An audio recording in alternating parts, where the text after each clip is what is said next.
Shadow Typhlosion is one of the newest picks in the Go Battle League meta. It's a pick that can have a lot of potential, a lot of fast move pressure, a lot of charge move pressure, and very good coverage with the new addition of Thunder Punch. We've had it talked about a lot, but we haven't really seen anyone use it in practice just yet, especially in Show 6. So today I have some teams recommended by some amazing content creators around the world, and we can go over them, see how they fare against the meta, and see exactly how is Shadow Typhlosion going to do in official Show 6 tournaments. And here's the official graphic that we got from none other than Inadequence himself. Inadequence is a fantastic player. He's a regional champion, he's a caster, and a great European content creator, so make sure to check him out on both Twitch and Twitter if you want to see more there. And so, yeah, thank you so much to him for giving us this. And we have the teams from LNDS Oro, who is an official Latin America caster, Vonnie, who is a top 8 competitor at EUIC 2023, and then Dilap, who actually beat me at Vancouver to take the regional championship in 2023. So amazing competitors who have made some awesome teams for us to take a look at. So let's get into these and see exactly how they fare in the Play Pokemon meta. Alright, so the first team that we're going to look at here is going to be the team by LNDS Oro, a fantastic guy, a great content creator as well. Check him out on Twitch. He is live almost every day, so give him some love, and let's take a look at his team that he's going to have here. The team is going to be Shadow Typhlosion, Goodra, Lickitung, Annihilate, Skarmory, and then Charjabug. All the movesets are pretty standard, right? We don't see anything too crazy. Goodra is running that Thunder Punch instead of Power Whip, which is the newest addition. I think that's the play right now if you are running Goodra. And this team just all around looks very strong. There is one thing that I'm worried about with this, and that's that you have one thing good against Bastiodon, and then 5 things that are kind of soft losses or hard losses, depending on who you're talking to. So these picks are all very strong in the Play Pokemon meta. Shadow Typhlosion obviously a little bit untested here, but I think overall this team is pretty strong as long as you're not fighting those Basties.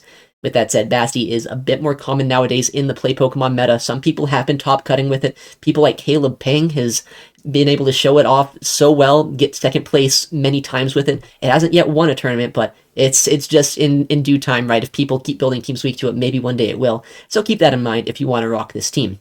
Alright, so let's take a look at what this team is actually going to look like here in practice. We are on PvPoke, we have the team entered in, all the movesets are correct here, and we can see exactly how it's going to rank. The coverage is pretty good, the bulk, it's a little bit on the squishy side. It's pretty safe, it's pretty consistent. Let's see what we're actually weak to when using this. We're weak to the Carbink and Basti, as I was saying, right, the rock types in general. I wasn't even thinking about Carbink, but yeah, Carbink and Bastiodon are both a little bit tricky for us. But then we see a lot of, less used picks, Hawkamowo, Swampert, not the biggest issues in the world, and we go all the way down. I'd say the real biggest issue is going to be the Lickitung, right? We don't have a hard answer to Licky on this team because we don't have any Vigoroths, we don't have Amandabuzz, or Registeel, anything like that. Our best answer is going to be Skarmory, which you'd think that Steel type would have a good matchup there, but Licky can actually put in a lot of work. And then Annihilate, who is a fighting type, but it's also a ghost type, so it's not necessarily going to be the best answer to a Lickitung. Aside from that, though, we have basically 2 counters for everything else. We can see from number 9 and down, we have at least something that can check everything in the game pretty well. It's just going to be those bulky rock types that could be a nuisance for this team, and overall, I think this team is pretty solid. The one thing to keep in mind when looking at this team, too, is that Shadow Typhlosion, when we're looking at these teams, the things that you need to cover for are going to be the dragon types, obviously, and then the water types, such as Quagsire, Feraligators out there as well, and this team can cover those in many different ways here, right? The dragon types we have our Skarmory for, our Lickitung's pretty good into it, and our Goodra has a lot of Dragon Breath pressure into it as well.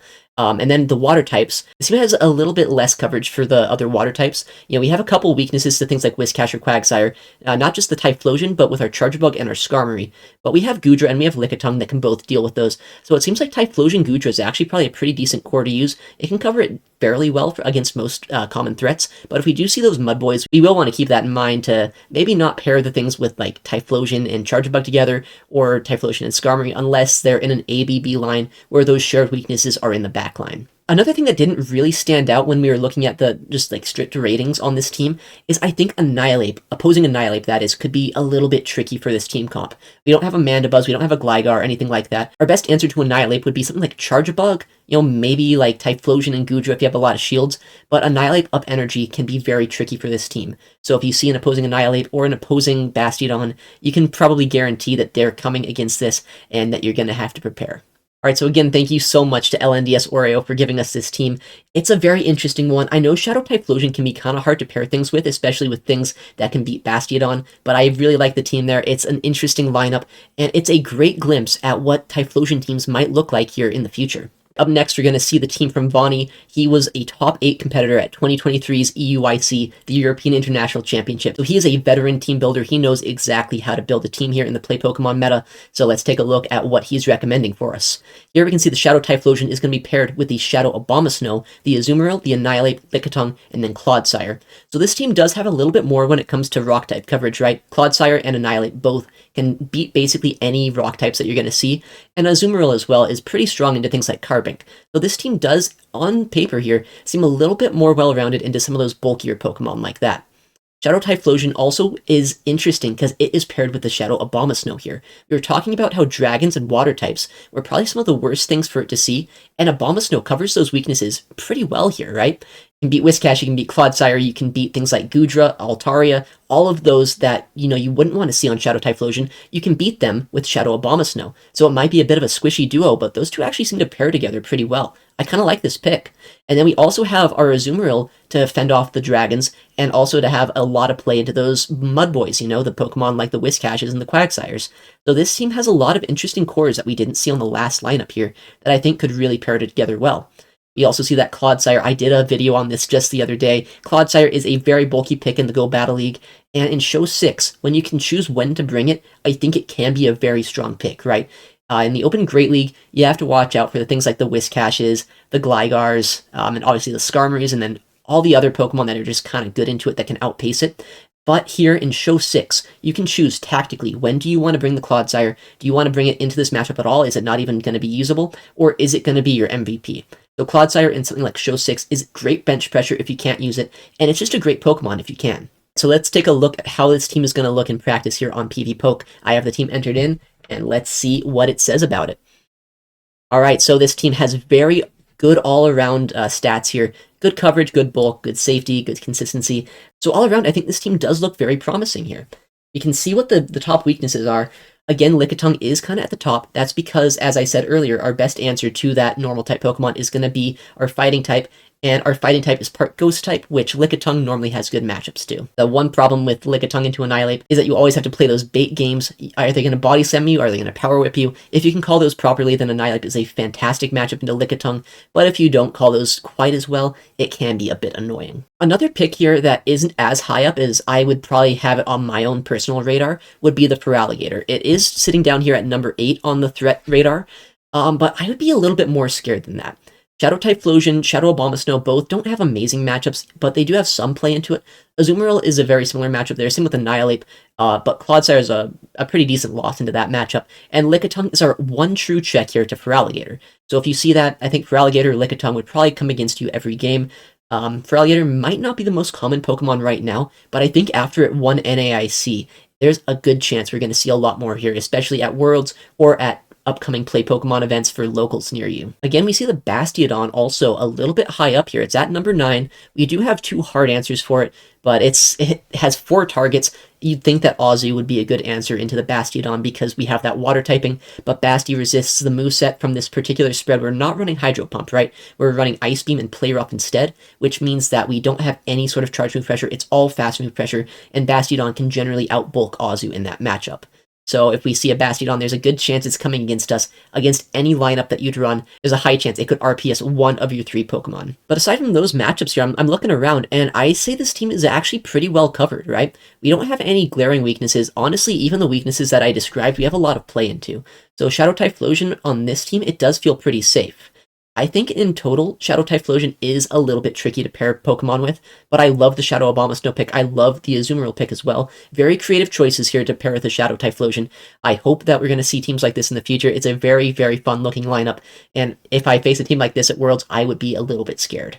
So yeah, thank you so much to Vonnie for giving us that team. Let's take a look at the next one. The final team on the list is going to be the team from Dilap Churng. He is the 2023 Vancouver Regional Champion. He took me out there. He's the only player that I've ever fought that I've lost to both times I've fought him. So he's an accomplished battler, and he is a player who honestly knows how to build very annoying teams, if I do say so myself. Especially that Water Gun Lantern. We'll get to that in a second. But he was using that in Vancouver, and now it's kind of meta again after the Spark nerf, so he knows what he's talking about with this thing. So we have the team of Shadow Typhlosion, Shadow Gligar, Vigoroth, Lickitung, Azumarill, and then Lantern. The first thing that stands out is we have two double typings. We have Vigoroth and Lickitung that both share the normal typing, and then we have Lantern and Azumarill that both share the water typing. Normally you'd think that wouldn't have great coverage and that there'd probably be some holes in this team, but honestly, all four of those Pokemon do cover very different things, and I could see them kind of working well together despite sharing the same typing on the surface here. Water Gun Lantern as well, after the Spark nerf, it seems like Water Gun Lantern could be picking up quite a bit. I am a little bit worried about how RPS it could be into some water types, but the fact that you have so much consistent fast move pressure now with Water Gun and with Surf, you're able to beat the Glygars, you're able to actually have a lot of play still into Lickitung, into Cresselia, and you beat the things you're still supposed to, like the Azumarills. So Water Gun Lantern, I think that's a great pick here. We see the Azumarill and Typhlosion duo that we saw with the last team comp, and we also see some interesting new Pokemon. I love the Vigoroth pick. I'm not a huge fan of Annihilate. I kind of hate that monkey, honestly. So seeing the Vigoroth as the counter user, I really respect that pick, and we covered for opposing Annihilates pretty well with both Azu and Gligar. So let's take a look at how this team is going to fare in practice. As I was saying, we have the double normal and double water. It's kind of a bizarre looking team here on paper, but the rating actually isn't that bad. We have Bs across the board, except for consistency, which is an A, actually, which just means that you don't have to bait and nuke a lot to get a lot of damage off. You either have a lot of fast move pressure, or you don't have very bait-reliant Pokemon. So let's take a look at what this team would actually be weak to, and maybe what you're going to expect if you use a team like this. At the top of the list, we have things like Shadow Glade, Toxapex, Medicham, not the most common play Pokemon picks. If you're using Medicham in this day and age, what are you doing? Surely I am not a fan of Medicham still. We also see Swalot and Dragalge, which I don't think I've ever seen anyone use those at a Play Pokemon tournament, so we don't have to worry about any of those threats, and those are the only 5 Pokemon that the simulator here doesn't say that we have at least 2 answers for, aside from some Pokemon down here, I guess, that we have some ties with, right? Carbink is at number 6. Carbink is an annoying Pokemon. It has more play into Shadow Gligar than you'd think it would. It also has a lot of play into Licky, into Vigoroth, and especially into Shadow Typhlosion. So if your opponent has a Carbink, there's a chance they use it against you, but we still have play into it, so I wouldn't be that worried here. But as I was talking about, we have the Lickitung and the Lantern that it says we only have one hard check to. Lickitung obviously gets hard-walled by Vigoroth, so first team of the night where we actually have a decent matchup into Lickitung with one of our Pokemon. It's not just a bait and nuke reliant counter. Vigoroth is basically always going to beat that Lickitung. We also see that Lantern. What moveset is this thing going to be running here? If it says that it's a tie, I guess that would mean it's Water Gun, right? So Water Gun Lantern could be slightly troublesome here. It has a hard win against Typhlosion, a hard win against Shadow Gligar, and then a win against Azu, a tie against Lantern, and Vigoroth and Licky aren't super comfortable matchups as well. So yeah, Water Gun Lantern could probably be the most problematic Pokemon that you might see decently often here with this team. Fortunately, we don't actually have a ton of Bastiodon weaknesses here, right? We have the Vigoroth, we have the Lantern with Water Gun, and we also have the Shadow Gligar here that all have very strong matchups into it. So we're not weak to Basti, just maybe a little bit of a weakness to Carbink. And we can look at what more weaknesses we have a little bit more down the line.